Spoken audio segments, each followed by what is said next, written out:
We're on air, Chad. The blessings come down. So, yay. Yay. This is our podcast. This is our podcast. We don't have a name yet. We're just talking. Yep. Mr. Potato Heads. Yep. That might offend people, though. It could offend the Potato Head fans. We got to be careful of the copyright on. Yep. Yep. The thing is, like, we're talking about lifting and basketball and like using different muscles. Is your body is an incredibly complex yet simple organism, and I think it's important to be able to like teach your body to keep guessing, where you don't know what workout's coming every single time.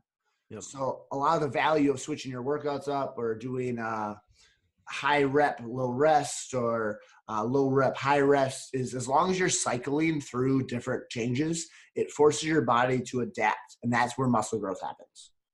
If that makes sense. It does. Like if we sit there and we did the bench press, 10 reps at 135 pounds, you're going to get a workout. You're going to get stronger. You're going to get better shape, but it's not going to be the most efficient way to work out. Yep. See, I just go in and throw weights around and, but I don't lift much weights because I'm working on losing weight right now. Well, actually, lifting weights is one of the best ways to lose weights. That's probably true. Not the way that I've always done it. Like I've always gone in for mass, like getting bigger. But, I guess if you're lifting for like strength instead of mass, then you can definitely lose weight better. Well, a lot of the idea for why you lose weight while lifting isn't necessarily the work you put in the gym. Like obviously you're burning calories, but when you produce more muscle, when you have a higher muscle density than fat density, it actually increases your metabolism, which means you lose weight while not doing anything. Because that's the goal. The goal isn't to like work out 7 days a week for 4 hours to be in shape. Like that's just a lot of time. You can do it. It's great. Mm-hmm. But the goal is, what can I do to maximize the things I can control, like drinking a lot of water, making sure you have enough protein in your diet so you're constantly rebuilding the muscles. It's a lifestyle. It's an entire lifestyle change being healthy. But you feel great. Yeah. Oh, definitely. Yep. I let myself go for a while and I gained a bunch of weight and all I did was go to work and come home and drink. And I started, playing basketball and eating healthy. And man, I feel 100 times better, and people don't realize that until they actually get to that point. Like they hear people say it, but you don't know that until like, it almost feels like a weight is like lifted off of you, like it is physically, mentally, spiritually, I love that. Physically, mentally, spiritually is every activity you have has more than one component. I also love playing a lot of basketball. I play a lot of pickup, and for me, it's a workout. It's physically a workout, a lot of squatting, a lot of jumping, a lot of running. Mentally, it's a workout because I'm thinking about what the other players are going to play, what kind of screens are they setting, how are they running an offense. It's also social. It's fun. Yep. Like you hit 3 birds with one stone. Workout, fun, social. To me, that's a great use of time.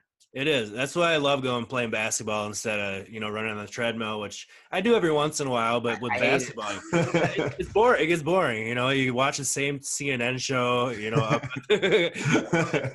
or whatever, that Raymond or whatever, but, it's like, I would rather play basketball because you get all the fun in, you get the socialization, be like, oh, nice shot. Like nobody's gonna be like, oh yeah, you're running really well on the treadmill. We should do that next time we go to the gym. Just walk by people on the treadmill with like stickers. Be like, you get a sticker, man. And like, man, you're just running real well. We need a system. So we gotta say like 2 out of 3 people get stickers. Doesn't matter how fast you're running. So we got to go next to the guy who's just like booking it. Have you seen the YouTube videos? The guy who's like full on sprinting. No. There's guys who like full on sprint as their workout. So they'll jack it up. Yeah. Like I used to do this when I lived with Jack, because I put it on the highest speed, and I was like, I can do it. Let's go. So we got to find the guy doing the highest speed next to the person who's just like slowly walking. Yep. And then give that person a sticker. And not the person who's like working their ass off, because here's the thing: the person who's working their ass off shouldn't care. Yep. Because when you're working your ass off, you're doing it for yourself. You're not doing it for anyone else. He doesn't need encouragement. He doesn't need encouragement. He's already sprinting on the treadmill. The guy who's just walking, like he's there. He showed up, which is a big deal. That sounds like a pay it forward video that we could be, just happy like Dave Matthews music, just walking around, just giving stickers to like fat dudes, like walking on the treadmill. You know, hey, to be fair though, like I actually think that's good. That was one of the biggest things I learned from kindergarten. Yep. Positive affirmations. Like I don't know if I have them on actually. I usually wear prayer beads, Mm-hmm. and there's 108 prayer beads, and the number 108 is very symbolic throughout many different traditions. But when I do affirmations, I go through and say them 108 times. So I'm confident. I am a leader. I can dunk. Whatever you want to say. Yeah. But affirming people's stickers is what I learned in kindergarten. It works. It works. Hey, you got through kindergarten. You know, we all got through kindergarten. It is honestly, it is partly from the stickers. Like that there is some truth. Like that encourages kids. It honestly, I think a big dude rather like, here's a burger, dude. Like, you know, keep working hard. You're gonna have this when you're done exercise. You know. But honestly, like a lot of dudes, when they go in there and they're bigger, they're out of shape, they're very self-conscious. You know, women and men. It's not just a woman thing. You know, we go in there, you know, when we're out of shape and we're like, man, like all these guys, they're all looking like ripped and muscular, and you know, and so that I think honestly, a sticker, burger, whatever, you know, that pay it forward. You know, that's the way I see it. Yeah, because here's the thing is like playing basketball. There's two types of basketball players. There's basketball player A, who's really, really, really good. He's the guy who's telling his team to work hard. He's telling them to pass. He's telling them to, hey, great job, great shot, even if you miss. He's the one who's saying screens. He's the one who's working hard. Mm-hmm. There's basketball player A. There's basketball player B. Very good player, best player out there, but he takes the ball. He doesn't pass. He doesn't encourage his team. He doesn't represent the behavior for the team that you would want if it was a community. Like teams win basketball. One player does not win basketball, right? I think we've seen that with LeBron, you know, year after year. He tries to do it himself a lot of times and he can't because he's one guy and he's good. He's the best, one of the best players, if not the best of all time. But, you know, someone like Steph Curry, he's one part of the team. You know, you think of the Warriors, you think of a team. Like they got Durant, they got Curry. Yeah, but they're also a stacked team. Like, but they all have their roles. You know, that's true. Not any one of them stands out as like, you know, the guy on the team. You know, but they got Curry. Like everybody knows about Curry. Everybody knows about Durant. You know, Thompson. Yeah, that's true. This is a different league level though. Throughout history, most teams do not have 4 probably Hall of Famers. True. Well, the Bulls. You know, the Bulls are. The Pistons. Yeah.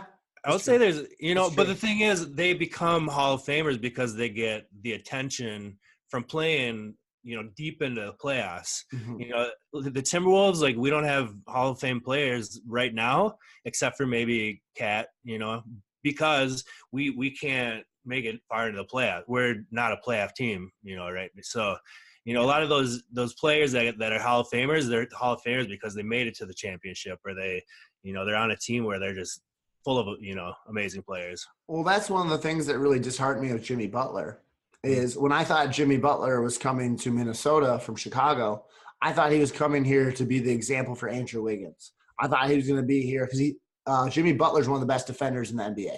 He's a fantastic wing defender. To me, defense is the most important. Like, I'm a defense guy. Yep. There's guys who can shoot. There's guys who can score. Obviously, you need both. But the best players ever in the history of the NBA also happen to be both the best on offense and the best on defense. Absolutely. Kobe, you know, Michael Jordan. Think about like the iconic Michael Jordan play. It involves defense when he stole the ball from Karl Malone and takes it down. And, you know, you think about the buzzer beater, but he also, part of that was he took the ball from Karl Malone and brought it down, you know. And so, yeah, absolutely. You know, some of the, you know, Kobe Bryant got Defensive Player of the Year several times.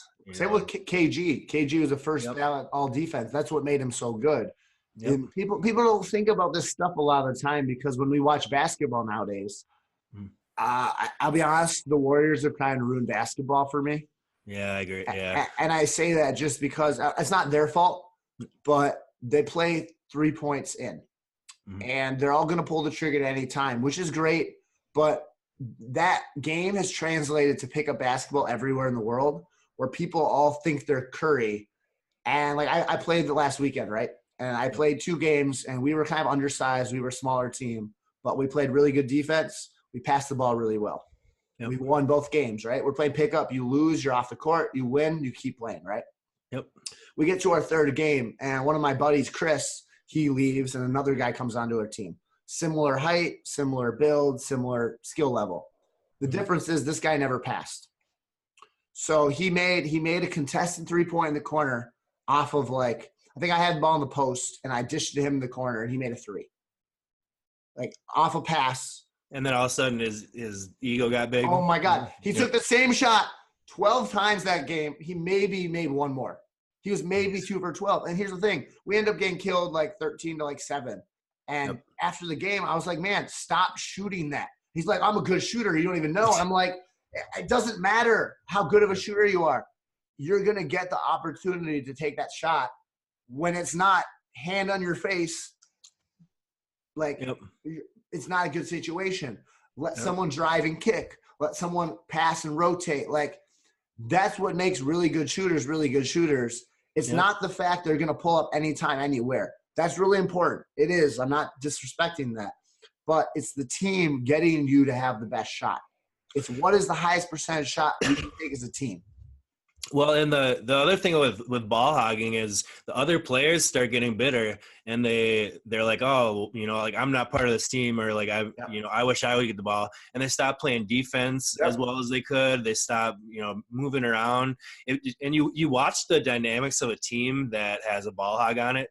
A lot of times they end up being lazy because they're like, what's the point? I'm not getting the ball. I'm not getting to shoot, you know, and so it affects way more than just the, you know, somebody sees a ball hog and they're like, wow, that guy, like, you know, is full of himself. But think about the team who, you know, doesn't get to play the way that they wish they could play, you know, and whereas you have a team that's playing together and it's almost like a machine, you know, firing out cylinders, you know, and it's fun when you're a team like that, you know. And it's okay. Not like, I'm not saying I have to shoot 12 times a game. Or James Harden nowadays is shooting 35 shots a game. I'm not saying I'm not saying it's the worst thing in the world. And I'm one of those people, I don't like taking shots. I'd much rather pass the ball than take shots. But I also can score. And like I'm pretty tall and I'm pretty quick and like I'm in shape. So when I run on defense and then run on offense, they get tired. So I get lots of open shots because of that hustle on defense.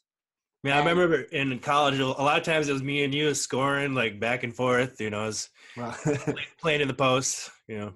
Well, you have good footwork because you played organized basketball, and I have fun guarding you because you're bigger than me. So for me to guard you, I basically have to get low and like keep you out of the block.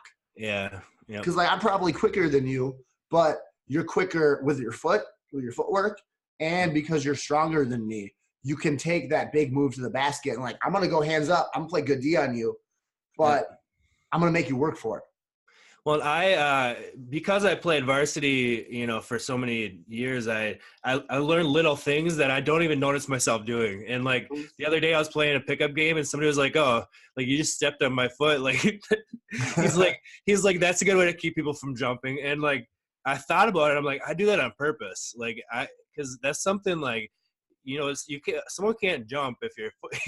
It's true. And then like little things that you learn, like, you know, like using your elbows. You're not really supposed to do that, and it's, you know, you try to not to do it too much. But the problem is there's no one reffing because most things that are illegal that happen to pick up basketball aren't called.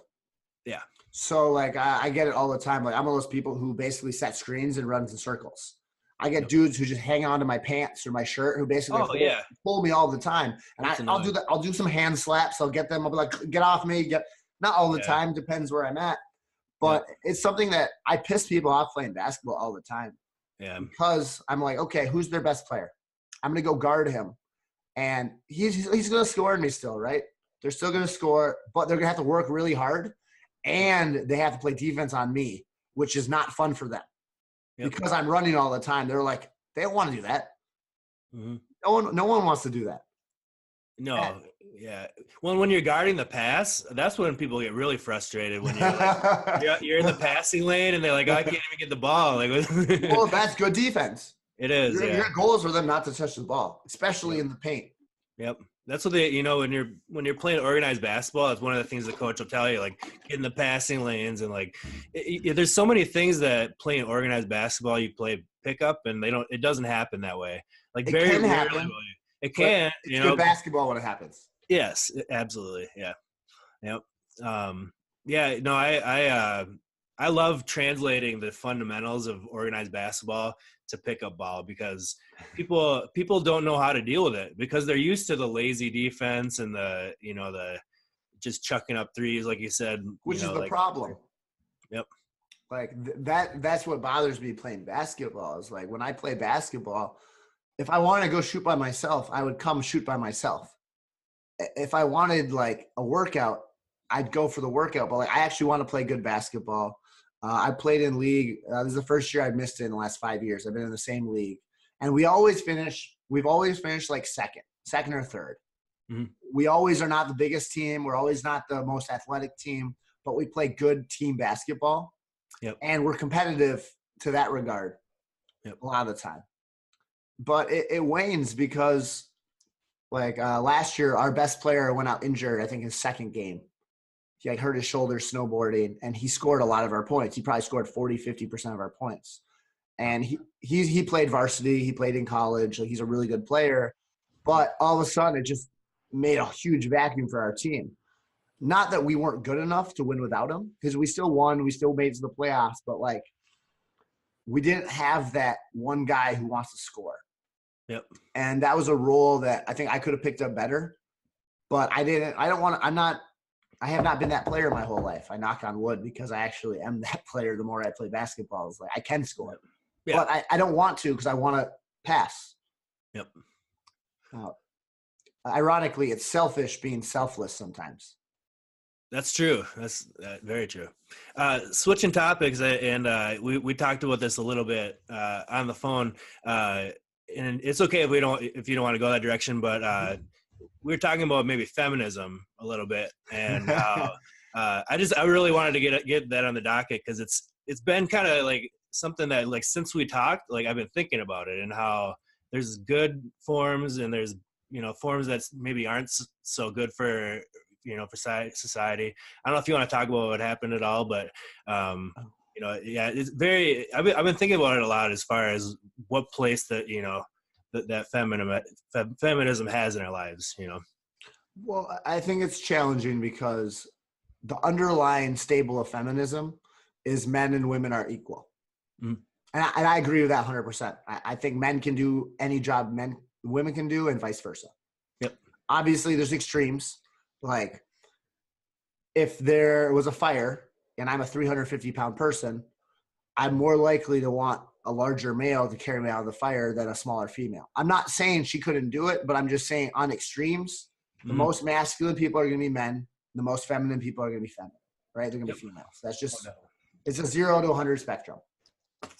There's not a lot of Ronda Rouseys. There's not a lot of Ronda Rouseys, but they exist. That's totally fine. Like, no judgment. You do you, girl. You do you, guy. Yep. That's fine. Like, no big deal for me. The thing that challenges me and where I get frustrated is when it's like, have you ever done the experiment where you basically have like a piece of wood and then you have strings with like marbles on them? Oh, yeah. Yep. And you swing one marble from this side and it hits. And then the kinetic energy hits it basically transfers through, right? And the marble goes. Yep. That's kind of how I think of a lot of politics in this world and a lot of moral / controversial issues are. Yep. Is we have been in a society for a long time that has been run, quote unquote, by men. Mm. And I say quote unquote because a lot of those men were married who had relationships and they had conversations that probably influenced their decisions. It's never all these people getting together and having a conversation because there are other influences in your life that we don't see. Yep. Oh, absolutely. That being said, we have lived in a more patriarchal society for the last 2,000 years. Mm-hmm. And a lot of that has to do with violence, physical dominance, and unfortunately that has there's bad things that happen from that, right? Rape is a big deal. Sexual trauma is a really big deal for men and women, more for women than men, but for both. Right. It happened to Gustavus. If you'd never think that at a liberal private arts school, it's crazy how much that happens. The joke is how much more of that happens than you're aware of. Yep. And that's where it actually gets very touchy for me, because different people have different boundaries, and it's also like all's fair in love and war. So one thing that you might think is stalking is someone else's version of he likes me, he's trying to get me. Oh, I'm not saying that, but yep. Oh, absolutely. I completely agree. The scene in The Notebook where he's climbing up the Ferris wheel and, and people love that. People love that. People are like, oh romantic. My God, it's romantic. Or no. Outside my house playing guitar at night, like, he's singing outside my house. That's romantic. But in real life, you do that and it's stalking. This is the problem, this is where different people have different opinions. True. Yeah. And this is actually really sensitive to me because I just had an incident, and I don't know if I should talk about it on podcast, but I actually got in trouble for being a male and for harassment. And I say this I didn't get in trouble with the police or anything, but I've been at the same yoga studio for like 4 years. I've done work trade there. I worked the front desk. I got friends of all people, all around, men, women, race, religion, etc. Tons of people there. Yep. But my political leanings are more to the conservative / libertarian standpoint. And a lot of people there, I think, are more on the liberal, farther left standpoint. Mm-hmm. And I'm one of those people who's not afraid to speak my opinion, but also knows when to shut up and when to not say anything. And I actually had a teacher who I've seen for one-on-one lessons. I've gone to her classes, hundreds of classes. I consider her my friend. I consider her someone who I could talk to about things. And I asked her out 4 years ago on the first day of class. I'd never been to the class before. I went through the class. It was really powerful for me. And I was just like, you have a wonderful energy. Like, I'm attracted to that. Hi, I'm Henry. Like, Nice to meet you. Huh.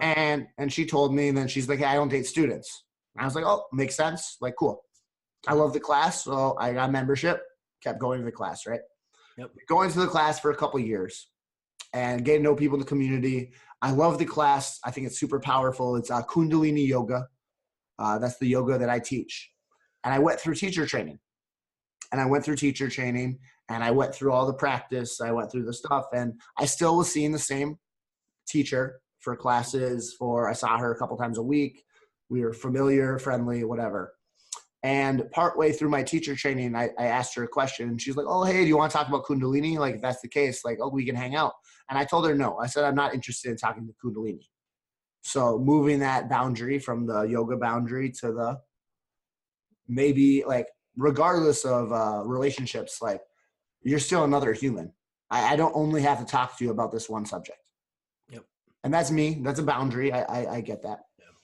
And probably 3 weeks ago, I was in class, and I had a really powerful class, straight yoga class. I'm sober. I'm basically meditative. I'm in this very great mindset. And I asked her to talk after class. I was like, hey, I won't say her name, but I'm like, can I talk to you for a few minutes after class? And she said, yeah. And we're in class after class, and like, there's a desk here, right? So she's on one side of the desk, and I'm on the other side of the desk. So there's a physical boundary, like nothing there. Yep. And we're chit-chatting, and a few things came up from a lot of what I had spoken with her in one-on-one sessions has been speaking my truth, being courageous and sharing how I feel from my heart, not my head. Mm-hmm. And it's something where I told her, and I was like, hey, I love you as a teacher. You're a wonderful human. I love you as I love myself, the same way I love you, Chad, the same way I love our friends and our family. Like, I love everyone. This is really how I feel. And I share that because it's been hard for me to say that, but something that I've learned about myself. And I'm very happy with it. I was very satisfied. And the third thing is I talked to her, I said, I'm done being your student. And I told her I'm done being her student, not because I couldn't learn from her, because she has many things that she can teach, but at the journey of where I'm at in my life, I was done seeing her in that student-teacher relationship. Mm. And she ended up taking her phone out and recording our conversation, like it's happened to me once before, but that was a very weird situation. We won't go there. And it's a crazy story where I basically had a stalker at my house. That's different. I have a lot of stories. Yeah. But I told her this, and it was uncomfortable. I love her as a human. I love her classes. I think she's wonderful. But it took a lot of courage for me to share that I was done in that part of the relationship. And some third party came in, and she like was mad at me. I've never seen her emotional, like, ever. She's like amazing, super neutral, but she was upset with me because I think I triggered something that was deeper within her life that hits more home. I don't want to get into details, but there's a lot of women who've gone through rape, who've gone through traumatic sexual experiences. And I think I might have triggered something within that. So I left the studio, like nothing happened, no touching, nothing sexual, nothing like that. But I approached her boundary and I pushed it. Mm-hmm. And I was told the next day that she filed harassment charges against me, and I'm banned from the studio, who I've been going for 4 years. And I'm banned from work trade programs, which I've been doing the last year, where I know tons of people there. I'm friends with a lot of people, and it hurt me. And I say that because I just think that the pendulum has shifted. I can't do a pendulum. The pendulum shifted. Thank you. This is my dance move. That's a pendulum, yeah. The pendulum. But I share this because that really hurt me. I didn't do anything offensive, in my opinion. I didn't do anything physically approaching. I didn't do any of the traditional things that would be harassment. And like, there's no police charges or anything filed, but like, that's a studio I've been going to for a long time. It's part of my home as well. And me pushing a boundary of hers, which is on me. I take responsibility. If she reacted that way, that's my fault. Like it is what it is. But it's an extreme example of what's happening in our society with this difference between masculine and feminine. So here's my question, and this goes back to the equality thing. Mm-hmm. If a woman were to, and maybe they would do something about this, but if, say, my boss at work, who's a woman, comes at me and, starts saying things, and I file harassment charge, like, is the same thing going to happen? And that's you know what I'm saying? Like the equality thing there is not I don't think it would, to be honest. And this is something that really bothers me is it happens. It is what it is. It's not a big deal. And I don't think it's a big deal because I know my intentions weren't malice. My intentions weren't to do anything. So like, I know that. So I'm happy. The thing that frustrates me is like what you just said. They never called me. They never asked for my opinion. They never brought me in to talk to me. It was a straight cut. You're done. Yep. I've had women wait for me for 40 minutes when I'm working to hang out with me, who I don't even know. Yep. Is that harassment? Like what is the line, and why do we have a double standard between men and women? And that's what bothers me, is the double standard exists. Yep. Well, and the other thing that bothers me too, and I've known you for many years now, Henry, and I know how innocent you are, probably in that conversation. I know you not to be an aggressive person, and I can be aggressive. I wasn't in that situation, but rare. You know what I mean? I've never seen you get angry at people. I've never seen, and maybe you, I don't know. But the thing is, she knew that probably, but she felt uncomfortable. Mm-hmm. Should, and we've really gotten to this point in our society where if you're uncomfortable, that can lead to people being outraged, and in my mind, and I see it all the time, online and in the news. Yes, maybe she was uncomfortable, but should that lead to the whole community, basically saying, we don't want you as part of our group? I was ostracized. Yep.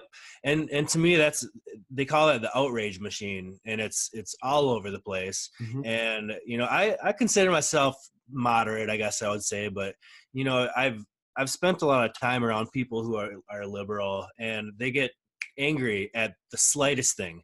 And mm-hmm.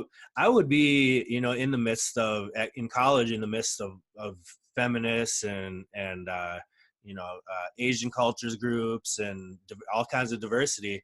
And I've always felt a lot of pressure not to make sure not to say a word or to to cross a boundary. I was constantly, Mm-hmm. and I don't think that they all felt the same thing.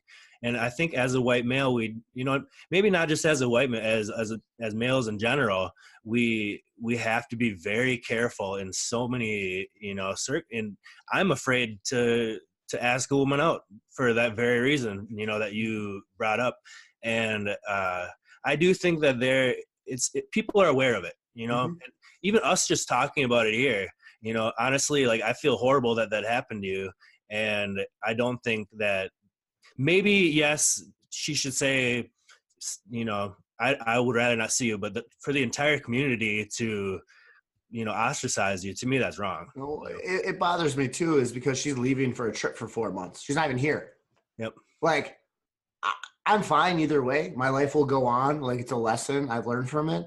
But it brings me back to questions of college and questions on what is a man? What makes a man? Is a man someone like I'm very grateful I grew up to parents who are still together. My parents have a very romantic story where my dad and mom wrote letters back and forth across the Atlantic Ocean. My dad's from England. And there are probably things in their relationship that people would be like, wait, you can't do that. You can't ask someone out you've never met before, or things like that, kind of things like that. And I say this because, to me, when I grew up with my father, being a man consisted of treating people with respect, with working hard and doing your job. And how do I say this? Being a provider, but also being empathetic towards people with different scenarios and situations. Yep. And I'm very blessed. My parents are both incredible humans. I look up to them. Yet they also, as humans, they have flaws like every other family, every other relationship has. We all have them. We're human. Mm-hmm. But I never saw the aggressive male. I never saw someone necessarily get mad, yelling, or somewhat like, I didn't get beaten as a kid. That wasn't a thing in my life. Like, that didn't happen. But there are people my age who had that experience with their parents. Yep. Right? We all have different perspectives. And you say you've never seen me angry. And it's true. From astrology, I have very little fire in my astrology, which is like the heat, passion thing. Yeah. But I can be mad. I can be frustrated. And it bothers me because sometimes I have to be really loud and like puff up my chest and act big to get the attention, even though I'm just trying to have a normal conversation. Yep. Does that make sense? Yeah, like, in certain circumstances, absolutely. Yep. Well, I tend to argue with women a lot. And part of it's because I speak my mind, and I'm sick of the cookie cutter offending people, because anything you say will offend someone in some way. Yep. It just is what it is. Yep. And I have so many stories that relate to this, but I tend to not get mad at people because I'm not mad at myself. I'm not mad at me unless I'm not putting myself out there in a way that you treat people the way you want to be treated. So if I'm not mad at you, if I don't want to hit you, I don't want to fight you, why would I get angry at you? Does that kind of make sense? Yeah. Oh, definitely. Like, I've broken up many fights in basketball. I've been punched in the face before by someone trying to punch my friend. And honestly, I could get mad and try to fight them, but I'm just like, if it's going to stop, we're fine. If you're going to keep messing with me, no problem. No one's ever pushed me. No one's ever pushed me. Even in college, I remember I was at a fraternity party, and I was talking to a woman who I had a crush on, and she and I were chit-chatting, and then I ended up talking to some other people in the Reds fraternity, all football players. I was a Gray, so different fraternities, right? Blah. Yep. So I'm at a party with a bunch of people at a small school who I'm friends with, but I'm not as close of friends as the guys in the fraternity. And I remember I got in an argument with someone, and the funny thing about Gustavus is it's a really small school. And the three fraternities, the Reds, the Grays, the Elves, are all founded off the same original fraternity that got split. 3 different people went 3 different fraternities. So they have the same history, yet they split at different times. You know, what I was talking to the guy about is the history that I learned about the fraternity. It's like, oh, you're founded in 1904, but there's a pre-fraternity before that. It split off 1904, 1906, 1908. And this guy was talking. He's like, yeah, like we're the oldest fraternity. I'm like, well, yes and no. Yeah, you have the oldest number on your sweatshirt. But they were all the same fraternity. They just split up. let me give you a little bit of knowledge here, sir. Excuse me, sir. Like, are your facts right? Are we gonna have a fact? No, you're no, because that's what happened. That's what happened. Yeah. Emotional changes. Yep. And I end up going outside with this guy who I didn't even know. I'm talking to one group. Some other guy comes over who I didn't even know, who's like, what? I'm going to fight this guy. Like, he doesn't know what he's talking about. Let's go outside. So I end up outside in like a circle of people, me and this guy, and he was much smaller. He's shorter than me. Football player, probably stronger. But like, I was drinking a little. Yeah. But I wasn't intimidated by him. Honestly, like, he could be 7'4" and like a professional killer. Mm-hmm. I believe in the love in the world. And maybe that dude beat the shit out of me, but most people don't want to fight. If you know anything about real fighters do not want to fight. That is their last option. Yep. Any good fighter does not want to fight. Yep. Which is ironic you say that. And this guy was sitting here mad at me. And he's like, oh, yeah, like, punch me. I'm like, bro, I don't know who you are. I have no idea why you're even in this conversation. But I'm not going to hit you. But if you hit me back, you're going down. If you hit me first, I'm going to defend myself. And you're be careful. Mm-hmm. I'm not going to hit you, man. I have no problem with you. I have no issue with you. For my end, we're fine. But your shoes are ugly.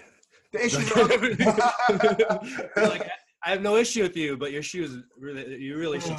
Yeah, you're not matching, bro. We're after Labor Day. But point being, I end up like, I didn't fight anyone. The woman who I was with, she like came and talked to me for a few minutes, and I ended up walking, just leaving the party. Nothing happened because my ego was fine. I didn't need to fight because I had no reason to, because I wasn't a threat. If it was one of my friends who got beaten up or hit or like assaulted, that's a different story. But me right now, I know fighting. I've researched fighting. You want to be the first person to hit someone. That's a really common tactic. You want to be the first person to strike. But when you know that the other person is going to want to strike, then you're aware. It's poker. You're aware that they want to have that aggression, which makes it, especially if they're drunk. Yep. Drunk people are hard to fight. They're slow. They're not coordinated. Like, you could honestly just do like a little shimmy, you'd probably be fine. Yep. And I know this is kind of running full circle, but this comes really deeply into masculine, feminine energy. All men have feminine energy and all women have masculine energy. It's yin yang. We all have both, right? It bothers me though, because I had a girlfriend through high school and part of college, and I was single. And I'm a nice guy. I treat people with respect. I listen. I'm kind. I'm empathetic. I'm warm. I can be feminine. Mm-hmm. And I got friend zoned. I'd be friends with women, but we never make out. We never sleep together. We never take relationships to the next level. Yep. And I was always curious. I was always like, wait, I'm doing everything you say you want, right? Yet I'm not getting results. You're hanging out with a guy who's a complete asshole, who makes fun of you, who talks behind your back, who sleeps with other partners, yet you want to date him. Yep. So there's this common disconnection between what someone says and what someone wants. And unfortunately, this has to do with masculine and feminine energy. Mm-hmm. When I started being a little bit more aggressive, a little more cocky, a little more swagger, full of myself, I have no problem meeting women. I have women who want to hang out with me all the time. Mm-hmm. It bothers me. Do you see that? Yep. Oh, absolutely. And yep. I don't know your relationship status. I don't know what's gone through your life, but that's something that I've been very conscious of, because it's not factual. It's intuitive. Mm-hmm. Does that make sense? The times when I was cocky, not afraid of offending, that's when the girls wanted to be around me, and I'm typically not like that. And I think it's because my mom, and I'm not saying that she was right in doing this necessarily, but she taught me to treat women like you treat everybody else. And, I think to me, it's a hindrance, because I have, like, in a dating situation, I have a hard time being romantic, and I have a hard time maybe being manly or attractive, or not attractive, but like, you know what I'm saying? You're like, sexy as hell, Chad. I'm just telling you, brother. Just telling you, brother. If I was on the other side of the fence, yeah, you'd be my type. But I've had girlfriends and I've dated a lot, but it was the times when I felt like I was more successful, I was not being that gentlemanly, courteous. I was being like cocky and like maybe like fun, and Mm-hmm. but women see that as it's just like men. We see someone like what's her Scarlett Johansson versus maybe like you know I don't know, some sophisticated, like it's more like we're attracted to the ones that seem dangerous or fun, and Mm-hmm. it's the same thing with women. Like they're going to be more attracted and want to hang out more with the ones that seem like they live life on the edge, or that act like braggadocio is Totally. kind of a word, like women go for the Jay-Z's, they go for the Allen Iversons. They don't necessarily go for the Logics, maybe he's famous and he's rich, but like if he weren't famous and rich, they wouldn't go for his type. So this is where I think fame and richness, they matter, but they don't matter. Yeah. Uh, there's a lot of routes to go with this conversation. We can hit a lot of different points. Mm. And so I'm one of those people. I've read books on pickup. I've studied pickup, but I've also studied everything and everything. So like me saying that isn't necessarily me saying, hey, this is an area I struggle with, because it was an area that I was successful when I cared. The problem for me, I can count on one, like I met hundreds of beautiful women in the world. I've had incredible conversations. I've had romantic experiences. I can count on one hand the relationships where I felt an energy deeper than that, where it was like, this is something deep, deep, deep connection. This is a soul to soul, heart to heart connection. This is not about looks. This is not about physical life. This is about like a connection that's deeper than you can describe on a podcast. Yeah. Does that kind of make sense? Oh, definitely. I completely concur. Yep. And there's a woman, I had an experience in college like this where you knew Della. Yep. And I had the opportunity, she and I had a couple of 3-4 nights where we slept over together. We were just hanging out. We stayed up all night talking, like make out, but like nothing crazy, like nothing super intimate. But we stayed up and we had good conversations, and like I actually really enjoyed that. Yep. And I ended up in an opportunity senior year where I think we were both single. And like I had a girlfriend when I first met her, and like first time I met her, there's an energy there. I was just like, wow, something special. And honestly, I think the biggest thing is self-love. I think people need to love themselves, and that's what I'm attracted to, is self-love, trusting yourself. And most people don't have it. Most people don't have it. They look for their family or their friends or the outside world to make them satisfied. They haven't found it themselves. Yep. And I ended up meeting this woman. I was at the bar, and she was like, hey, Henry, can you help me find my cell phone? I lost my cell phone. Mm-hmm. And I was like, okay, sure. I'll walk with you. We walk around campus. We go to a few house parties. Like we're holding hands. We're joking. We're like just having a fun time. Yep. And we end up outside of her house. Right. We went everywhere else and we couldn't find her phone. So we end up outside of her house, and we're outside of her house and we're just chit chatting. And I was not really drunk, but I had encompassed my mind in other chemicals that are of this natural nature. I don't know what I want to say. I was high. Okay. I was high. You're high. Yeah. I was just saying, like, it's legal in many states now. It's legal in many states, and this is college. This is a long time ago. Yep. And I'm sitting here, like my heart's beating. Like here I am with this beautiful woman who I'm attracted to. She's smart, she's intelligent, and most importantly, she's empathetic, and she treats people with respect. Like I think that's a very attractive quality, because I think it's important in a parent. It's important for life, is treating people with love. Yep. And here I'm talking to her for 3 hours goes by, hour and a half, 2 hours. Like, the song "Kiss the Girl." Yep. Yeah, I didn't do it. Yep. I did not do it. I didn't kiss her. Yep. Nothing happened, because I was like, I like this girl a lot, but I'm scared to put myself out there, because even though she could say yes, I don't want to be that asshole guy who's going for that. Yep. Does that make sense? Oh, absolutely. Yeah, I do that with a lot of women. I'm like, I could see myself with her, but I don't want to cross that boundary, because it might, and that's, I feel like that's not how dating used to be. I don't know, you look at like the old movies, and like I listen to my parents talk about how they did things, and there's much more for probably good reasons, but there's much more of an awareness of that boundary. You know, we talk about things like friend zone, we talk about, you know, your bubble, and I you know, and I think there's some really good relationships, I think, that could develop that don't develop because of the fear of crossing that boundary, you know. And it's really, it's very unfortunate, because there are some women that I could have seen myself with, and we could have had an amazing relationship, but I was afraid that if I crossed that boundary, there would be some repercussion, you know. And I remember freshman year of college, there was this speaker that came and he said, you should ask a girl. It was I remember that. Can I kiss you? Yeah. And it's like, I have it's that so, shirt too, by the way.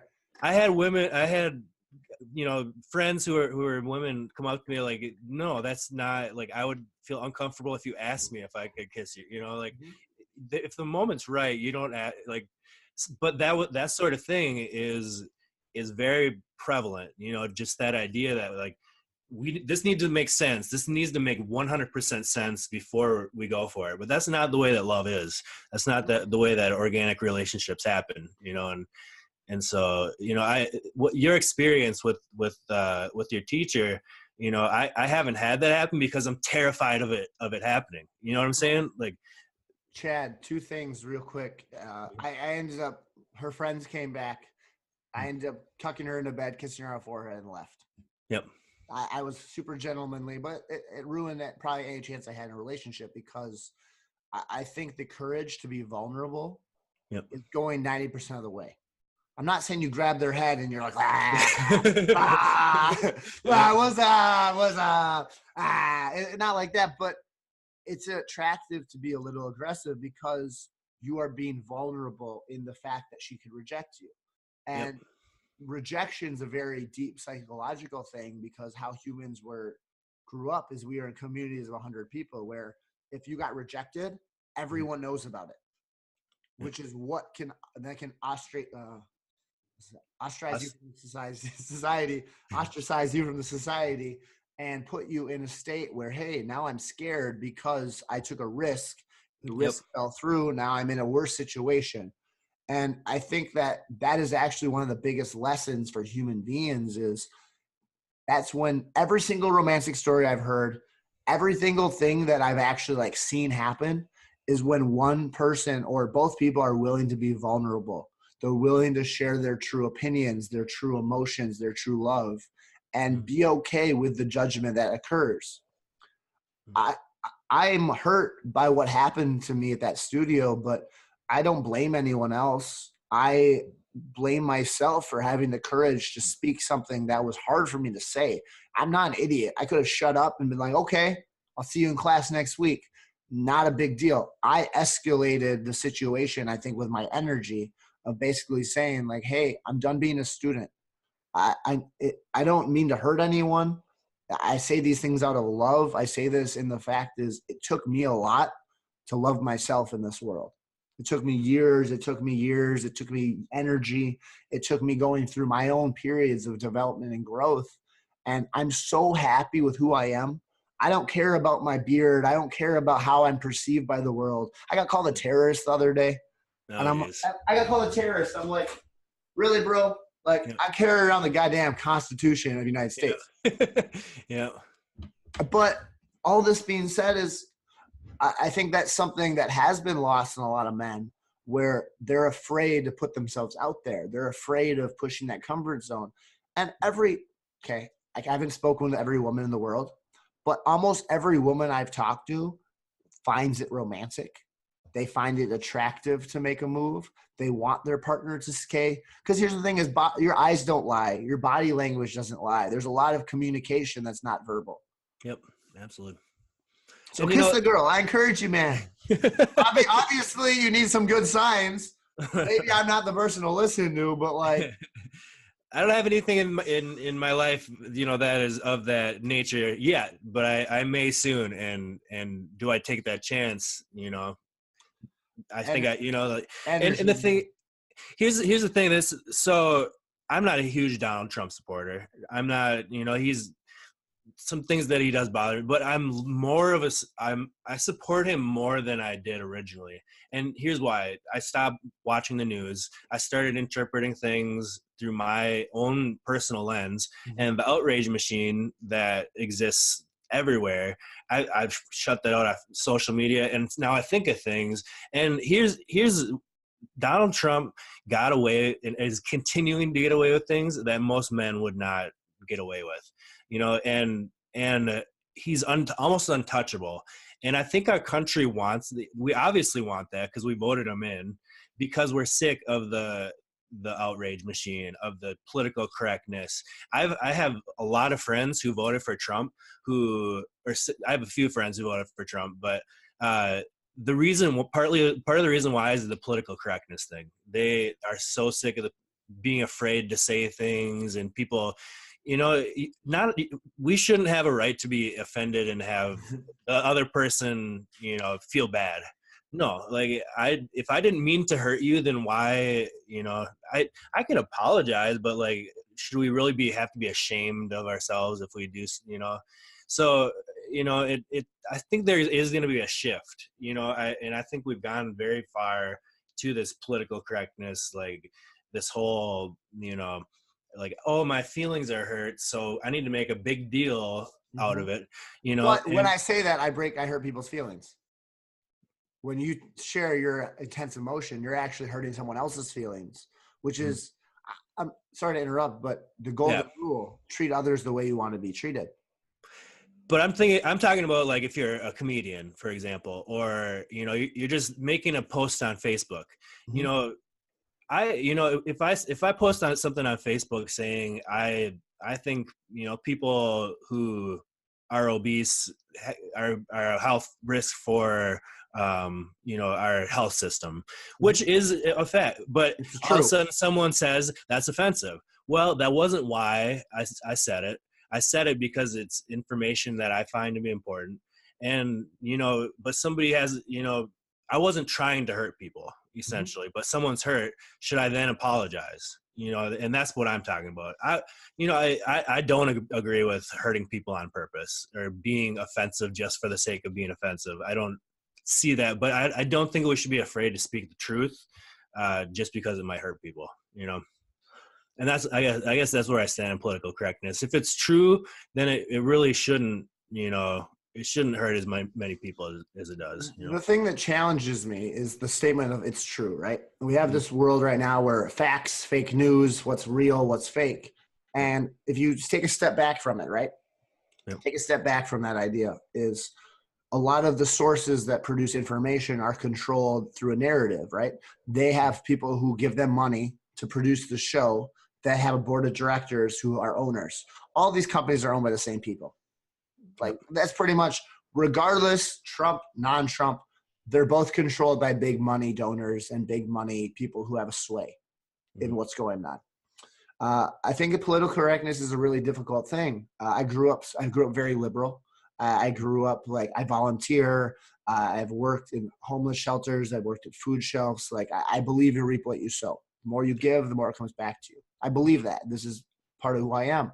I also think that the other day I was at Chipotle and a man came up to me. He looked homeless and he was African-American. And he came up to me and he was like, man, like, I don't have any money. Like, I haven't eaten. I was like, oh, okay. I gave him $10 and I told him, hey, come back and come eat with me and just talk with me. Absolutely. That's awesome. He didn't get food. He just left. Huh. I didn't know this. I waited. I was eating, doing my own thing, but he never came back to me. He never came. I was like, hey, come sit with me. He never joined me. I don't know if he took the food. I don't know if he took the money and went and did other things. I have no idea. I was trying to be the change I wanted to see by helping someone. The problem is what happens is people take advantage of that system because they know that people are willing and to give. Yep. And this is where I get frustrated in politics because a lot of people say these things are offensive. Yet when there are people they support say the same kind of things, it's a different. Oh, that's different. Hillary Clinton made a comment the other day that basically said all black people look alike. That's pretty offensive. Yeah. If Donald Trump had said that, all the media, all the news would be like, oh, the world's ending. Yep. Yet, you switch the words that came from this conversation to Hillary. It's like, well, she's from a different time.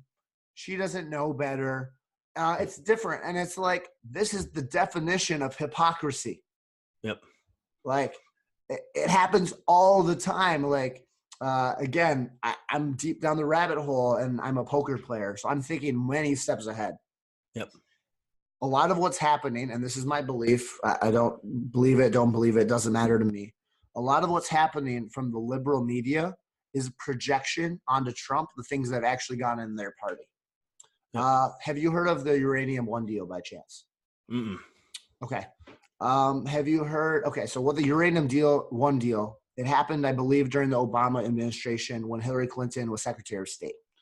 And I can't give you the exact facts. You got to do your own research. Don't listen to me. Do your own research. That's like my number one thing I say. I don't care if you ever believe a word I say. Learn for yourself. Use your lens. Okay? Uranium One deal. Essentially what happened is America sold off 30% of its uranium reserves, right? Uranium is used in nuclear weapons. It's used in nuclear power plants. It's a lot of energy to create that uranium and mine it. 30% of the reserves were sold to a Russian firm known as Uranium One. Uranium One and Fusion GPS were the two big companies. They donated over $100 million to the Clinton Foundation. $100 million after this deal went through. I'm just connecting dots. I'm not telling you to believe what you don't believe. Yeah. Yet, our world right now is focused on Trump fighting and trying to work with Putin to be controlled by him. This is the exact same thing that actually happened for the Democratic Party when they were in office. Nothing's been proven at all for Trump, and yet he's the one focusing Russiagate. Like, I don't know if you've read any of the WikiLeaks emails from Hillary Clinton. I don't know if you know who Ubud Abedin is. I don't know what your knowledge is on this information. But there's a lot of things going on behind the scenes that it's not in the normal media. It's not presented by the news. There's some very great Harvard law professors who talk about this, especially what's happening to Roger Stone. I don't know if you saw what happened to Roger Stone recently. I recognize the name, but my head's in the sand when it comes to the news sort of stuff right now. No, and it's a good thing. Most news is garbage. All news has an agenda, right? No matter what side, it has an agenda. But there's a truth underlying it. Mm. And I think it's important for us as citizens of this country, freedom of speech. If you can't say anything without offending someone, that is not against the Constitution. Yep. People say offensive things all the time. It happens on YouTube. Did you see the last, what's his name? He was on the comedy show, Childish Gambino. Daniel Glover? Daniel Glover. Donald Glover, yeah. Donald Glover, Do you see the last do you see the video Made in America where he basically is killing people in the YouTube video? Yep. Okay, look at how many views that has on YouTube. Yep. I don't know the number, but hundreds, tens, if not hundreds of millions of dollars. Can we agree that could be offensive content? Absolutely. Yeah, it is. It's very provocative. Violent. It's done in satire. It's done in humor. Yep. Okay, right? A lot of the videos I follow on YouTube are about finances. They're about tax bills that go into place. They're about research into these subjects. Yep. Most of them are demonetized for being hate speech. Mm. Why is that hate speech? When it's all true, it's all just discussing information that's in our Constitution. There's legal laws for it. Yet a guy who's on video blowing people's heads off is not hate speech. Yep. I just don't understand the hypocrisy between the two sides. Yep. Does that make sense? Absolutely. And the satire piece of that is here's the thing. They have the saying, a lot of truth is said in jest. Mm-hmm. A lot of people, comedians included, believe what they're saying, but because they say it as a joke, they can get away with it. Totally. I think of Louis C.K. I thought it was funny for a long time, but when it came out that he actually was doing some of the things that he was talking about, then all of a sudden it's flipped. It's like, wow, like, okay, he was joking about it, but he kind of was coming across as like almost a family man. But then it comes out that he's doing some of his nasty stuff that he's talking, and it kind of and honestly, like, I still think he's funny, but but the thing is, Jim Carrey, for example, is crazy in the movies and all the stuff that he does, but he was apparently like that in real life, according to a lot of people. And here's the thing, like, I agree that comedy and satire shouldn't be taken seriously, but why is it that is allowed, and actually discussing the actual issue is not okay? That's offensive. Yep. Well, it's because of how we're trained. And I say trained because most people have been brainwashed. It's called television programming for a reason. It is what it is. I think there's a study saying, like, and again, this number, I'm making up the number. It's not a fact. Don't quote me on this, universe. Don't be like, he's wrong. It was 16%, not 12%. Yeah. Okay, fine, whatever. Most people haven't read a book within the last year. Most children have not read a full book in the last year. Like, I look over here, this is just a sample. I have many wonderful books because I love learning different lenses, right? Yep. I'm learning their perception. I'm learning all of their experience. Like, Louis C.K. went through a lot in his life that helped him create those jokes. Yep. There's a lot of issues that are very deep that they don't want to talk about. And there's a reason why. Do you remember that guy named Chris Rock? Yep. You remember what happened to Chris Rock? I don't know. He got rich and famous, and then he kind of disappeared. He did, yeah. What about, remember Dave Chappelle? Yep. Remember he had a really amazing comedy routine that he had? Oh, yeah. And then he left to Africa for like 10, 15 years. Yep. Why did he leave? I would imagine that he was miserable. That, I guess that's the thing, is my estimate. I have heard him talk about what happened, but I think at the root of it, he was miserable. From what I understand. I'm sure that's part of it, but there's also this surface level appearance, the status quo you got to maintain. Yep. You maintain the status quo. When you break the status quo, now you got to watch out for that person because that person's different. Yep. Our society does not like different people.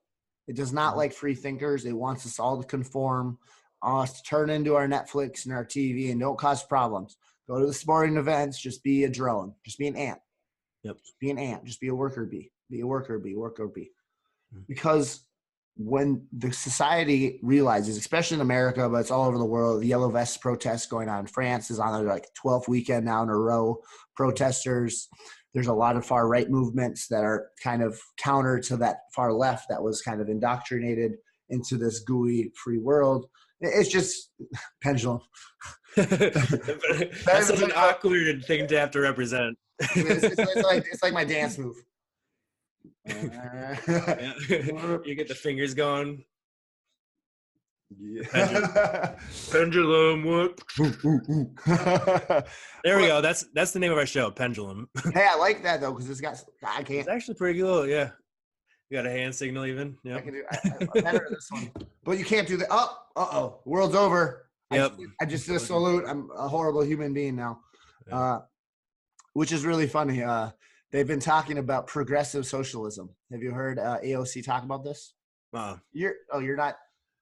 Don't watch the news, man. I'm telling you, it's such hypocrisy. Like, people are idiots. And I say that out of love, but they've never done any research. Yep. And like, I do plan on starting to look at the news more. I've been dealing with a lot of personal issues that I've wanted to keep my head kind of on more less stressful things. I get it. But I do eventually want to start getting more into what's actually happening. And I here and there pick up on what's going on. But it's the way that people talk about it that gets to me. Like, they get so angry. Like, it's just that when people talk about it, like, oh, like, why Trump do this and that, and like all these stupid blah blah.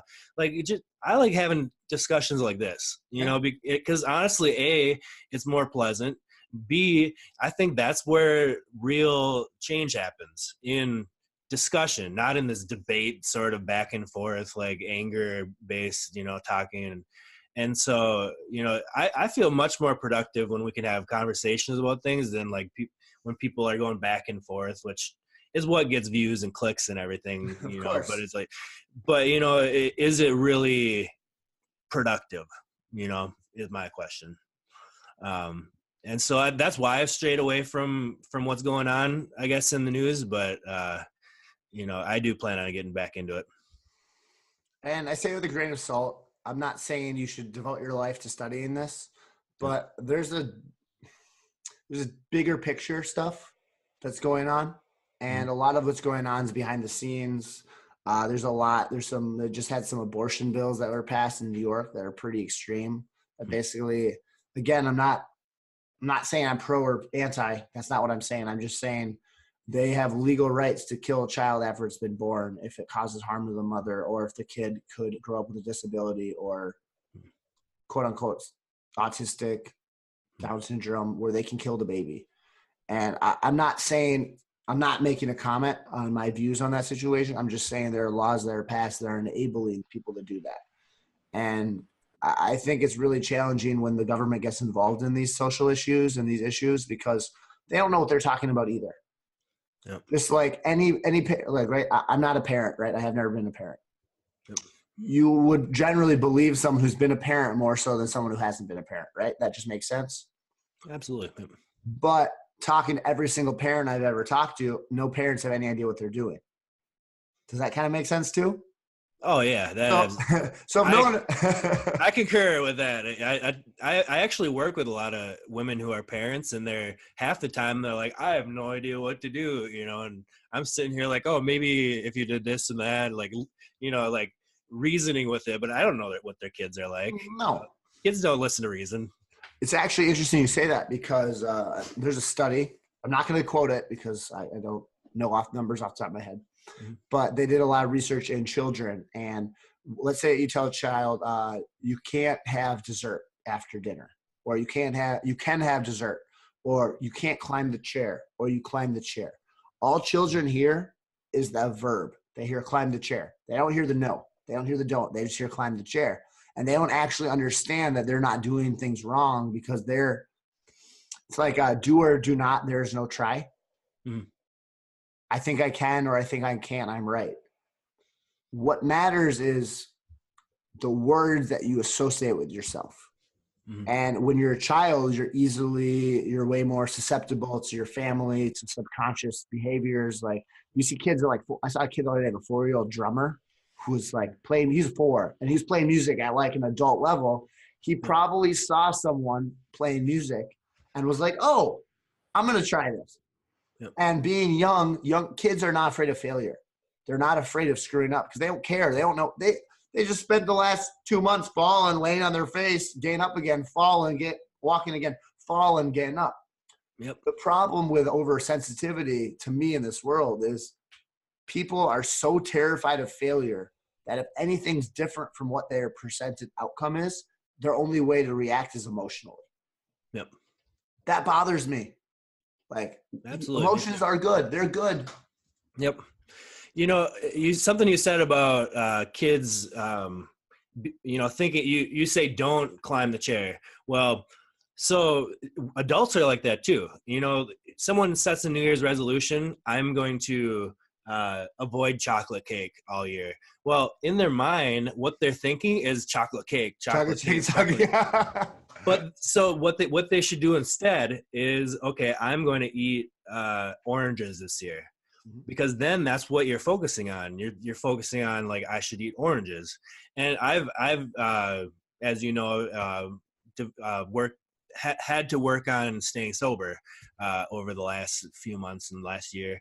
And the way not to do that is to be like, don't drink, because what your brain is doing is thinking about the drinking. Mm-hmm. So you got to fill your life with activities, basketball, podcasting, talking with friends, you know, doing productive things, because that is how you stay sober. You don't, because people think like AA is all about like, you can't drink, you can't do that. No, like it's a group of people who are living their life without something that's caused problems for them, you know, and really, you know, I think a lot of making changes in life is finding a solution, not like talking about what could go wrong or like what the problems are.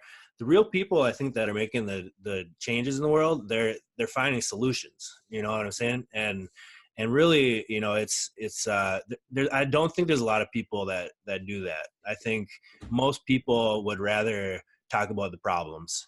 Totally. You know, and that's partly why I don't like, all I see from the news is problems, you know, and I think, you know, I think of problems and I think of like, how can we solve this problem? Like, yes, maybe Donald Trump is tweeting, you know, offensive things, but why talk about how offensive that is and why is that a problem? A, and B, if it's a problem for you, don't look at the tweets. Like, you know, like there's a solution right there. You know, like, everybody just stop paying attention to his tweets. You know, but you know, people aren't so interested in solutions as much as they are the issues. You know. Well, that resonates so much because it comes down to, so like binary, right? 0 or 1. Yep. When I think of that, I think of fear and love. Mm-hmm. And people are always quick to jump on the fear, like what terrifies me, what could happen, what could go wrong, what could the bad situation be. Mm-hmm. And instead of thinking about that bad situation, like, it's good to understand the negatives. It's important to understand, like, this could happen, this is a possibility. But when you focus on that, it expands. It's more likely to happen if you go in with, like, let's say we're at, not the bar, let's say we're at a dog park, right? And we're hanging out and I brought my buddy's dog and we're playing fetch. I'm just playing a tennis ball back and forth. Mm-hmm. If I think that my dog's going to get in a fight or be defensive or be negative energy, the dog picks up on that energy subconsciously. Like, I can't explain it. I can't explain that. Yep. But it also goes on the other side where if you're positive, loving, reinforcing, the dog is going to end up being well-behaved. So you look at why some dogs are not well-behaved, mm-hmm. and some dogs are well-behaved. And you look at where the boundaries are for the dog knowing what it can do and what it can't do. Yep. And it's changing all the time, right? It depends who you're around. It depends on a lot of things. But you have to have your own rules. And I think something in our world that we don't have is our own rules. Like, we look for rules from our parents or from our friends or from our college or our society or whatever our environment is. And we look for them for the rules instead of being like, okay, these are my rules. Yep. No, absolutely. Yep. It's hard because creating your own rules means you have to follow your own rules, which is hard. Well, and I think, you know, a truly intellectual person is going to take things from here and there, mm-hmm. and develop their own views. You know, that's why, you know, I consider myself an intellectual, and it's both very unpleasant sometimes and very pleasant sometimes, you know, but, you know, I don't like considering myself a liberal or conservative or whatever, just because, like, then there's a tendency to have to follow all these other things.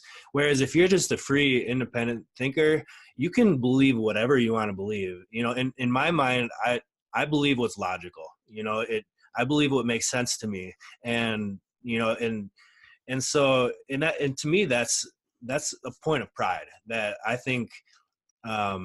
You know, what I believe is I've come to a logical conclusion. I don't just believe it because I've been told that, or because it's basically, you know, like, I've met people who believe something vehemently just because that's what their liberal beliefs, you know, entail.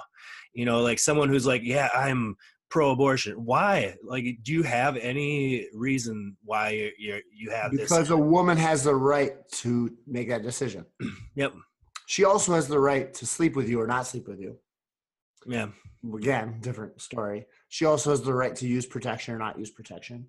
Yeah. And it's an area where I'm not judgmental. You do what you got to do. Yep. Okay? You do you. That's fine. It challenges me, and this is maybe more of a libertarian, is, okay, let's talk about healthcare for a second, right? Mm-hmm. Everyone talks about universal healthcare. I'm not disagreeing with it. I think it could be a good thing. Yeah.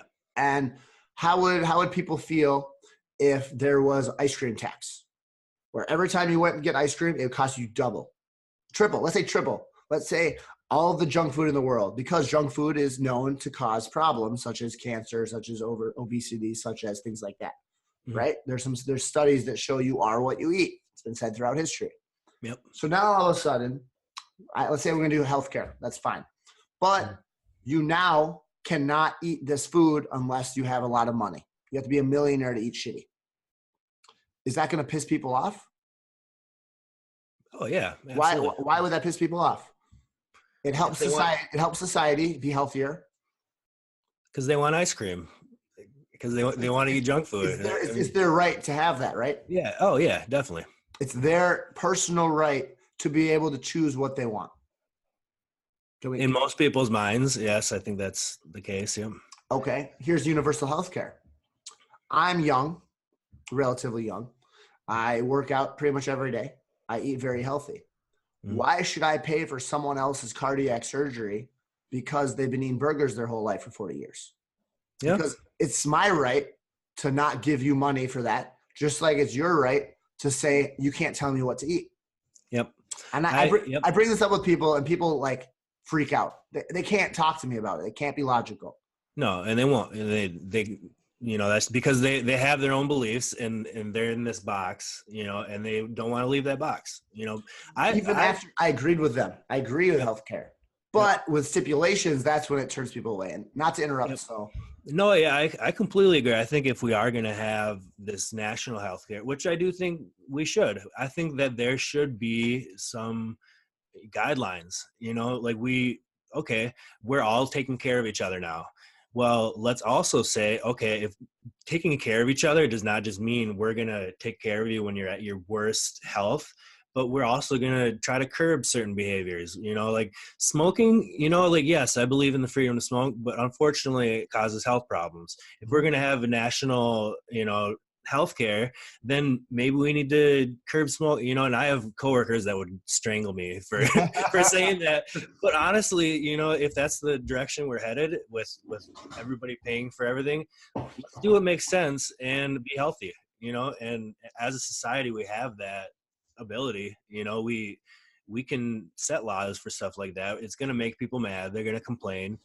But, I agree with you. I think if we're going to have national health care, we also need to have some stipulations along with it. Otherwise, this is hard for me because I'm libertarian. Honestly, I just want less government. Yeah. I'm a horrible human because I like the government shutdown. I feel for the people who've been saving, who couldn't have paychecks, who were challenged by it. I also think it's important because 60 to 70% of Americans don't have $1,000 in case of an emergency. So why are we teaching all these things at school, yet you never learn basic accounting in most people's schools? You don't learn about the history of money. You don't learn about you don't learn much about compound interest. Mm-hmm. Some people do, but that's not something that's specifically taught. So I bring every conversation, like most conversations I have, like I can also play the intellectual game.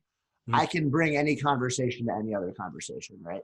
Yeah. That kind of makes sense. That's an awesome skill. It's an incredible skill. Yeah. It pisses everyone off because like we're talking about money again with Henry, and Henry, like I had brunch with some friends today, and they're very smart people. One is an aerospace engineer at Honeywell. The other worked at the U of M. They've both got their MBAs. My third buddy's a PhD in pig research. Like smart people, right? Mm-hmm. And they're smart. You become like people you hang out with. I love having them in my circle. And they were talking about some money stuff, some finance stuff. And I was asking them about there's something called LIBOR. Have you heard of LIBOR before? No. LIBOR stands for London Interbank Offering Rate. It's basically the interest rate where loans are set off of, mm-hmm. and where like derivative contracts are made. And my friends are very smart. They've gone through these MBA programs. They've learned a lot.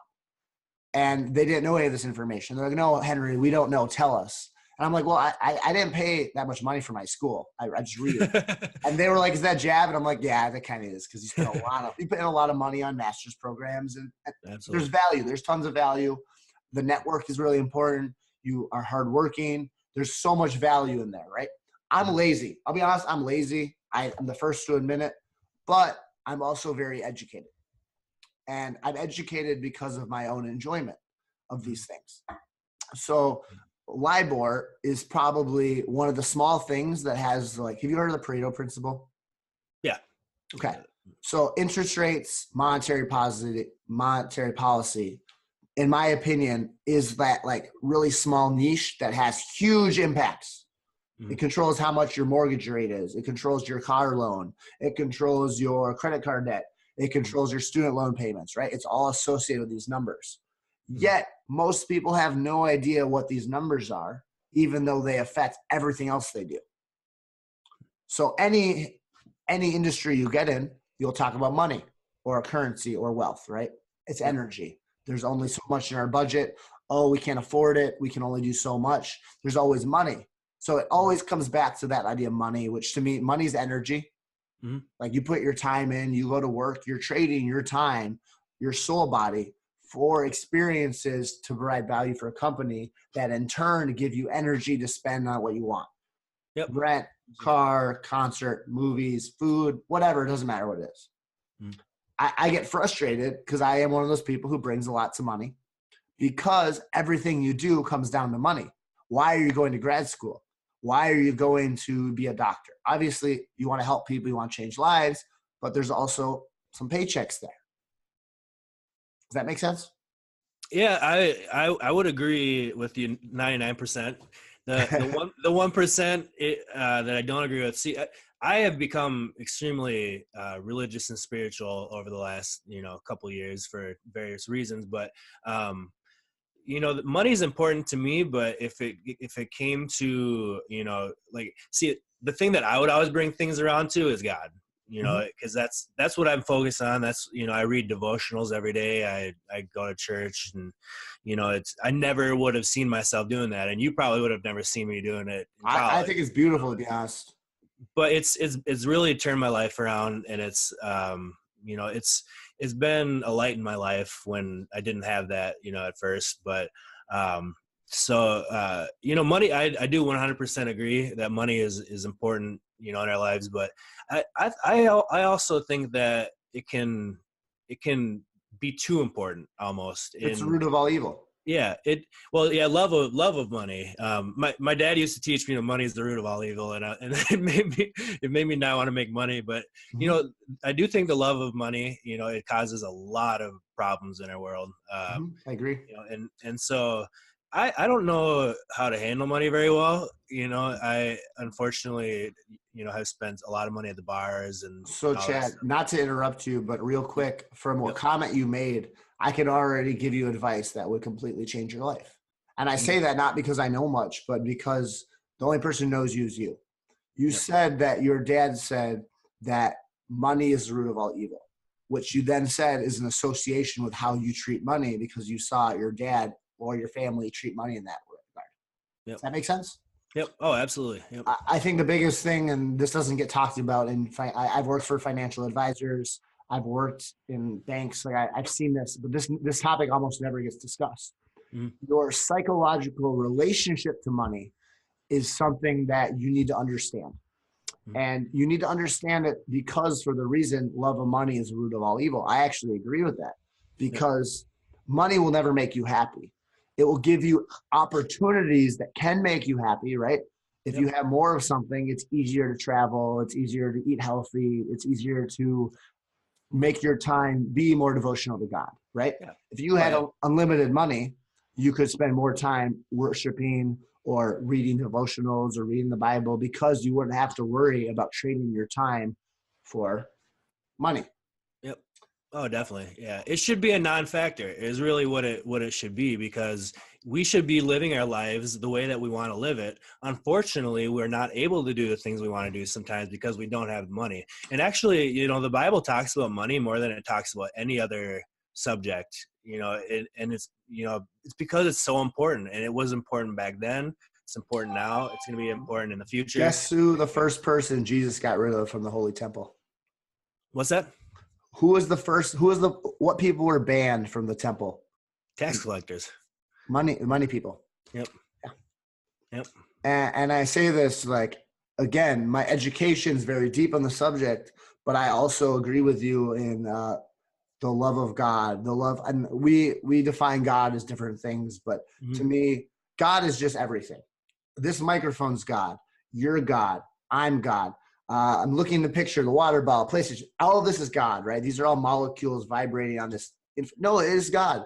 And I say that because God is so powerful, so unique, so whatever it is, generating, operating, destroying force. It's everything at the same time. Like there's nothing bigger than him, but there's also nothing that's too small for him or her, whatever. Yeah.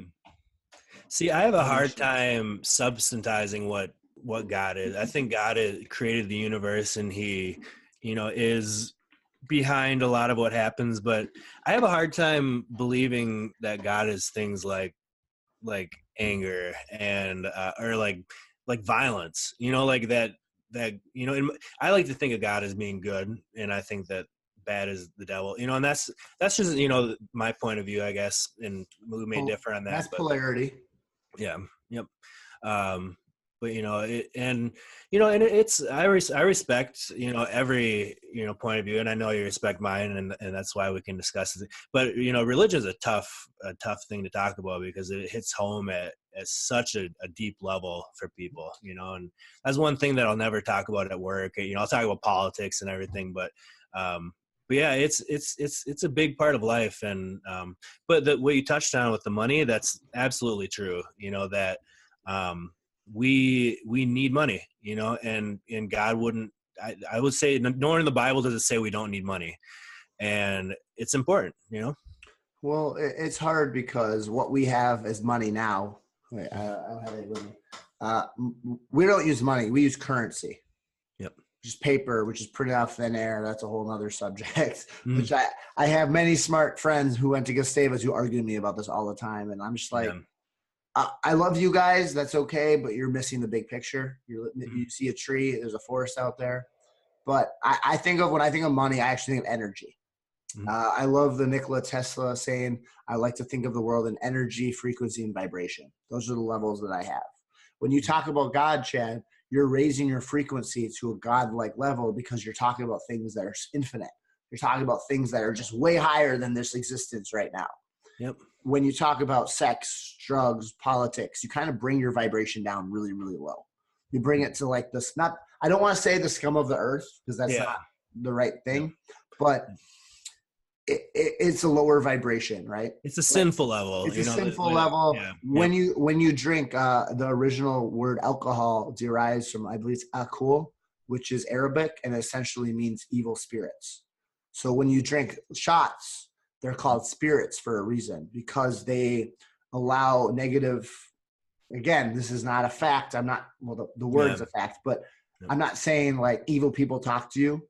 But if there's a belief in good and evil, when you put yourself in a situation to be more, susceptible to those influences, then that's why people do bad things when they're drinking. That's why there's more crime that happens when people are drunk than almost any other time. Yet, because of our world, it's okay for you to have heroin because it's prescribed by doctors. It's okay for you to have alcohol. Yet marijuana is illegal in a lot of states. And again, it's about the money. And it's unfortunate because I actually do believe that hemp products like CBD, not necessarily THC, that has value too, can solve a lot of our societal problems. I'm getting a call number I don't know. I'm just going to hang that up. Okay. Sounds good. No. But I think there's some problems that we can fix, and we already have the tools to fix them. Yep. But there's just, how do I say this? Who is benefiting from our society? Well, the people at the top. It's always, in my mind, it's always the people at the top because it all funnels that direction because that's how they stay rich, Yeah, the Illuminati. Yeah. It's a real thing, man. Like I love symbols and symbology. Yeah. I don't doubt it, and I think a lot of people they'll when they hear stuff like that, they automatically dismiss it, and it's like, it really could be true, like I don't know. I'm willing to believe that it could be, There are 4 paths of thought that I like to think about. And these 4 things cover everything in the universe. And I say that it's a bold statement, but there's some brevity to it. Number 1's I know.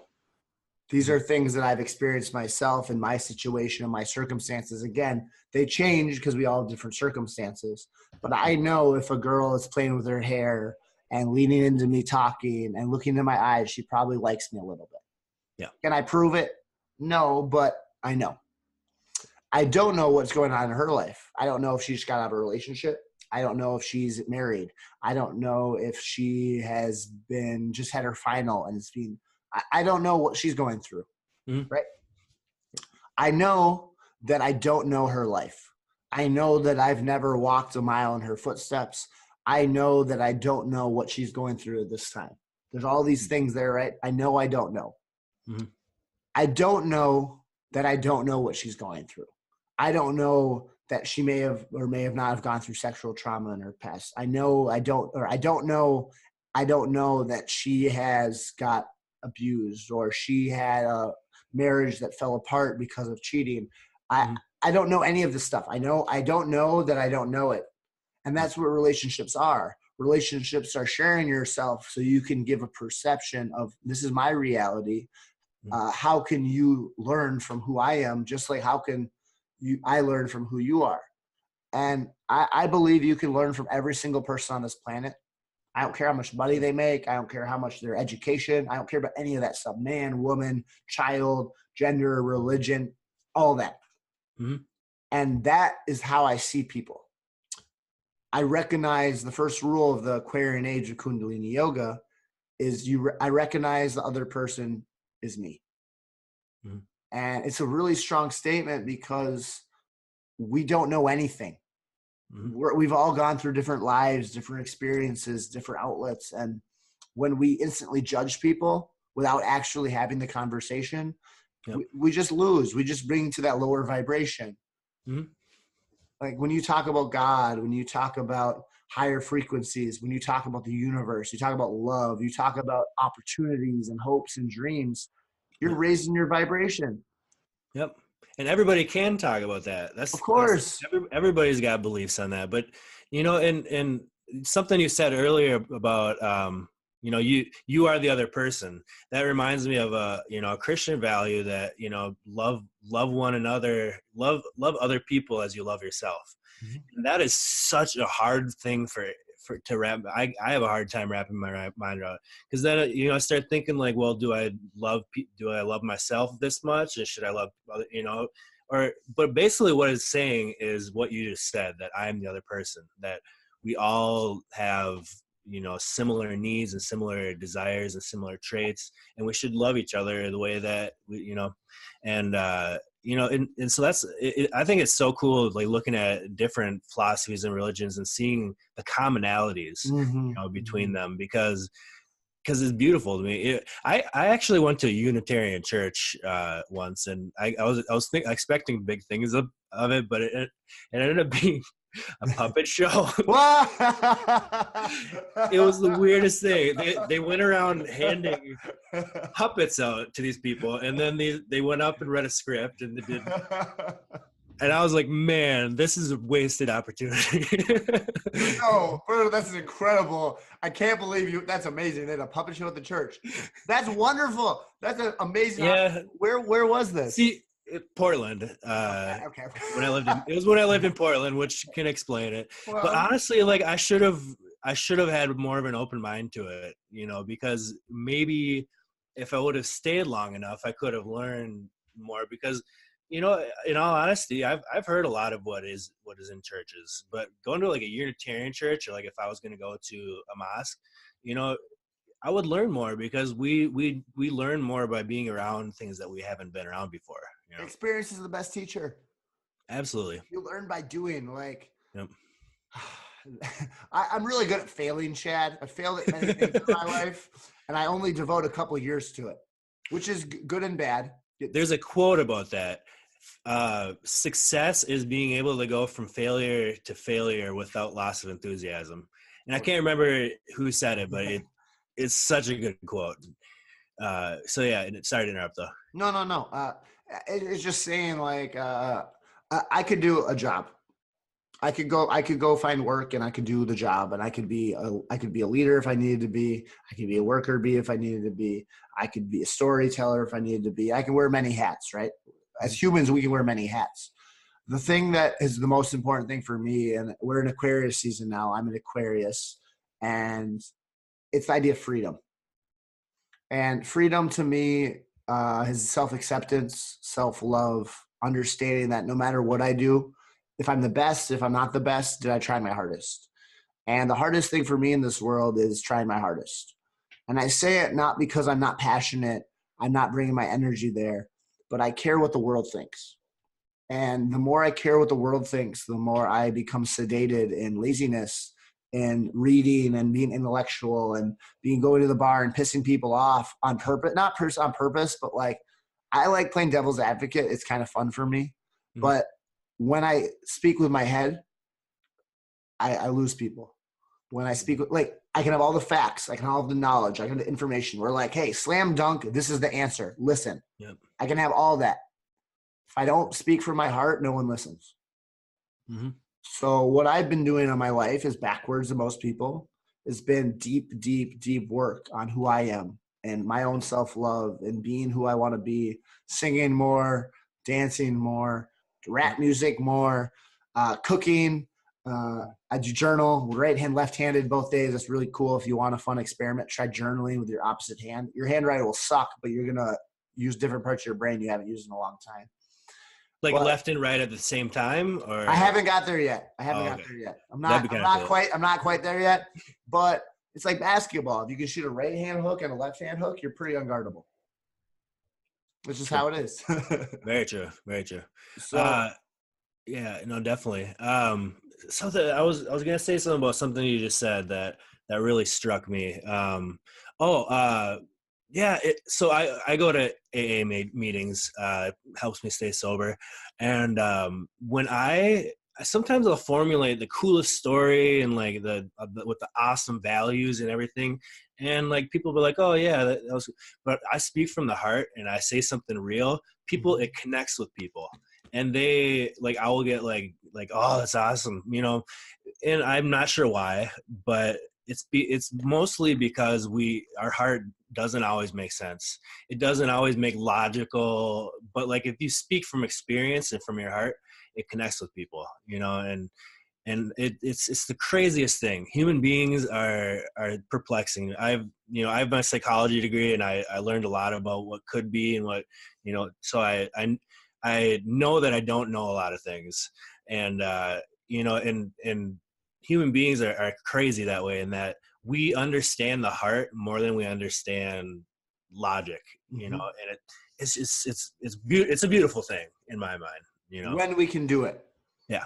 A lot of the time you get caught up, and this goes into like the energy systems from a lot of Hindu beliefs and yogic tradition beliefs, is where are you speaking from? Are you speaking from your head, your throat, your heart, your stomach, crotch, your root?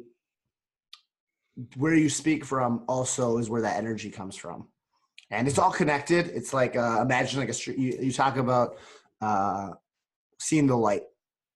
And I love the fact that I just have a blinding light that just, Oh yeah. and it's really annoying to like look at. I can't look that way. It's like bright, but Yep. having that light over you, the word human actually comes from hu, which means light. And this is going back to, I want to believe Sanskrit. Hu, H-U, U, I can't make the U. I don't know how to do the U, whatever. Hu means light, and man means mental. So your mental light. When you walk around and you share that light and you share that with people, when you're authentic, when you share your heart, guess what? You're going to get stomped on. You're going to get beaten. You're going to get told that you're an idiot. You're ridiculous. Like you're going to get talked at. You're going to have people do negative things, but it's all for the greater good of you finding your higher calling. And I don't know if that's for you as being in the spiritual religious community. I don't know, like, for what you are doing in your life path. Again, like I barely know my own path. That's what I'm working on. And I think it's important to be authentic with it. And that's something I've struggled with in my life, is like I met many people, but my heart hasn't been there. Absolutely. Yeah. And where our heart is, man, I see it as like, okay, your heart is like the steering wheel. Like that is what's going to decide where we go, you know, and all these other things are happening at the same time. And we can think about that, but really like, where are we currently and where are we going? That's a heart thing. And, I try to reason, I set goals, I try to do all these, and it doesn't work out. And that's because my heart's not in it, and consistently what has been in my heart over the last year or two is God. And I've tried to stray from him. I've tried to do this and that, but in the end, that's where my heart is. And I would rather have my heart be there than other places. And, but I 100% agree that the heart, it doesn't always make complete sense. No, not at Logically, all. usually it doesn't, but it's true, to us, and that goes into like what's true, planetary wise versus what's true human wise, Well, I think that's an area where I think we should wrap up. Is we brought the idea of masculine, feminine, and the polarity, and I think that's something women do much better than men, is speak from their heart. And it's okay to have emotions. It's okay to be vulnerable. It's okay to share that, as long as it's coming from a place from love. And I think that's an area where I think men and women throughout history have always kind of been back and forth.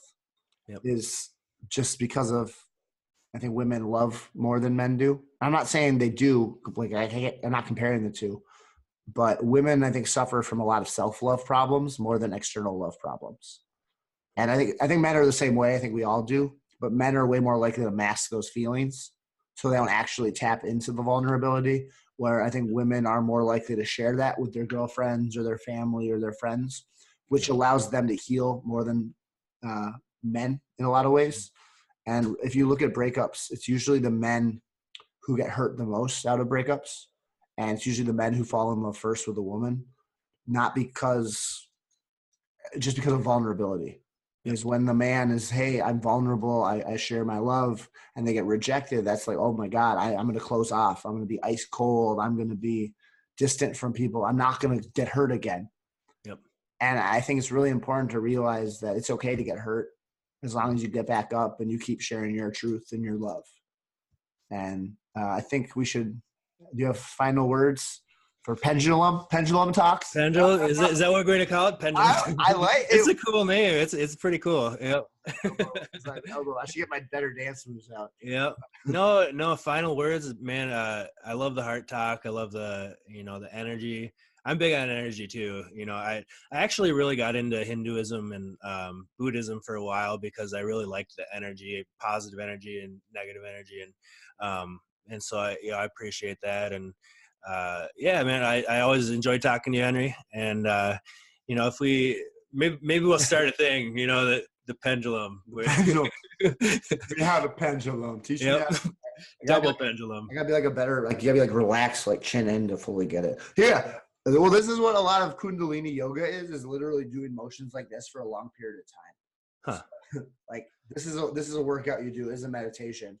You do it for 2 minutes, not a big deal. You do it for 11 minutes, a lot. If you do it for 61 minutes, whoo, I'm just saying, crazy things in this universe. Absolutely. Well, it was good talking to Henry. As always. Satnam, the truth in me recognizes the truth in you. Wonderful. Have a good one, Henry. Hi, Chad.